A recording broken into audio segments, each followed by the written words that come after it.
इस वीडियो में मैं आपको संख्या i से परिचित कराऊंगा, जिसे हम काल्पनिक इकाई मतलब इमेजिनरी यूनिट भी कहते हैं।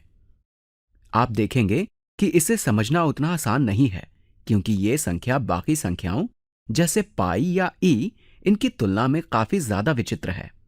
ये संख्या विचित्र इसलिए है क्योंकि इसका कोई स्पष्ट मान नहीं है, जिसका प्रयोग हम आमतौर पर संख्याओं को परिभाषित करने के लिए करते हैं। आई एक ऐसी संख्या है जिसका वर्ग करने पर हमें ऋणात्मक 1 प्राप्त होता है, तो ये संख्या आई की परिभाषा है, जिससे हमें कई दिलचस्प चीजों का पता चलता है। कभी कभी हम आई को इस तरह भी परिभाषित करते हैं, आई बराबर ऋणात्मक 1 का वर्गमूल। मैं आपको बताना चाहता हूं कि यह गलत नहीं है, और आपको यह भी समझ आ रहा होगा कि अगर किसी संख्या का वर्ग ऋणात्मक 1 है, तो वो संख्या ऋणात्मक 1 के प्रधान वर्गमूल यानी प्रिंसिपल स्क्वायर रूट के बराबर हो सकती है। इसलिए ये दोनों कथन लगभग समान ही हैं। कुछ लोग इसे गलत भी मानते थे, लेकिन बाद में उन्हें पता चला कि वे खुद ही गलत थे। जब आप इसे करते हैं तो आपको इस बारे में सावधान रहना होगा कि ऋणात्मक संख्या का प्रधान वर्गमूल लेकर उसे काल्पनिक और सम्मिश्र संख्या मतलब कॉम्प्लेक्स नंबर के लिए परिभाषित करने का क्या मतलब है। लेकिन इसे समझने के लिए आपको इन परिभाषाओं के बीच अंतर निकालने की जरूरत नहीं है। चलिए अब इस परिभाषा के आधार पर आई की अलग अलग घातों को निकालते हैं। आप सोच सकते हैं, अगर किसी संख्या का वर्ग ऋणात्मक 1 है, तो इसकी अलग अलग घात लेने पर हमें कई विचित्र मान मिल सकते हैं। आप यहां देखेंगे कि आई की घातों का मान काफी स्पष्ट होगा, क्योंकि आई की अलग अलग घात लेने पर हमें मानों का एक ऐसा समुच्चय मिलता है जो एक चक्र में दोहराता है।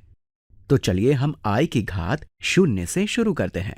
हम जानते हैं कि किसी संख्या की घात 0 बराबर 1 होती है, इसलिए आई की घात 0 बराबर 1 होगा। हम इस परिभाषा से इसे व्युत्पन्न यानी डिराइव भी कर सकते हैं, लेकिन हम पहले से ही जानते हैं कि किसी भी संख्या की घात 0 1 के बराबर ही होती है। अब आई की घात 1 क्या होगी? हम जानते हैं किसी भी संख्या की घात 1 उस संख्या के बराबर ही होती है, तो ये केवल आई होगी। परिभाषा के अनुसार ये बिल्कुल सही है। आइए अब आई की घात 2 लेते हैं। परिभाषा के अनुसार आई की घात 2 ऋणात्मक 1 के बराबर है। चलिए अब हम आई की घात 3 लेते हैं। इसे मैं अलग रंग से लिखता हूं। यहां आई की घात 3 आई की घात 2 गुणा आई के बराबर होगी, और हम जानते हैं कि आई की घात 2 ऋणात्मक 1 के बराबर है, इसलिए ये ऋणात्मक 1 गुणा आई होगा। ये इसके बराबर है, जो फिर इसके बराबर है, मतलब आई का वर्ग ऋणात्मक 1 है। जब हम इसे गुणा करेंगे तो हमें ऋणात्मक 1 गुणा आई ऋणात्मक आई के बराबर मिलेगा। अब आई की घात 4 लेने पर क्या होगा? चलिए मैं इसे यहां ऊपर करता हूं। आई की घात 4 आई गुणा आई की घात 3 के बराबर होगा, तो ये आई गुणा आई की घात 3 होगा, और हम जानते हैं कि आई की घात 3 ऋणात्मक आई के बराबर है। ये ऋणात्मक आई होगा, तो आई गुणा आई करने पर हमें ऋणात्मक 1 मिलेगा, लेकिन यहां ऋणात्मक का चिन्ह है, इसलिए हमें यहां धनात्मक 1 मिलेगा। चलिए मैं इसे लिखता हूं। तो ये आई गुणा ऋणात्मक आई, जो ऋणात्मक 1 गुणा, याद रखिए, गुणन क्रम विनिमय यानी कम्यूटेटिव होता है। इससे हमें यह पता चलता है कि अगर हम संख्याओं के समूह को गुणा कर रहे हैं तो हम उनके क्रम को बदल सकते हैं। इसलिए यह ऋणात्मक 1 गुणा आई के समान होगा। परिभाषा के अनुसार हम जानते हैं कि आई गुणा आई ऋणात्मक 1 के बराबर है। ऋणात्मक 1 गुणा ऋणात्मक 1 धनात्मक 1 के बराबर होगा, तो आई की घात 4 आई की घात 0 के समान है। चलिए अब आई की घात 5 लेते हैं। आई की घात 5 आई की घात 4 गुणा आई के बराबर होगी, और हम जानते हैं कि आई की घात 4 बराबर 1 है, तो ये 1 गुणा आई मतलब केवल आई होगा।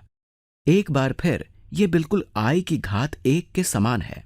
चलिए देखते हैं कि क्या ये पैटर्न आगे की घातों पर भी काम करेगा। आइए अब आई की घात 7 लेते हैं। माफ कीजिए, आई की घात 6 लेते हैं। ये आई गुणा आई की घात 5 के बराबर होगा, और हम जानते हैं कि i की घात 5 i के बराबर है। तो परिभाषा के अनुसार i गुणा i ऋणात्मक 1 के बराबर होगा। इसी तरह हम इसे i की बड़ी घातों के लिए भी हल कर सकते हैं और हम देखेंगे कि एक निश्चित अंतराल के बाद इसके मानों का चक्र दोहराता रहेगा। आगे मैं आपको यह भी सिखाऊंगा कि i की किसी भी स्वैच्छित मतलब आर्बिट्ररी घात को हम कैसे निकाल सकते हैं। चलिए पहले सत्यापित करते हैं कि यह चक्र इसी तरह दोहराता रहेगा। अब i की घात 7 बराबर i गुणा i की घात 6 होगा और हम जानते हैं i की घात 6 ऋणात्मक 1 के बराबर है। तो i गुणा ऋणात्मक 1 बराबर ऋणात्मक i होगा। अब अगर हम i की घात 8 लेंगे तो एक बार फिर ये 1 होगा।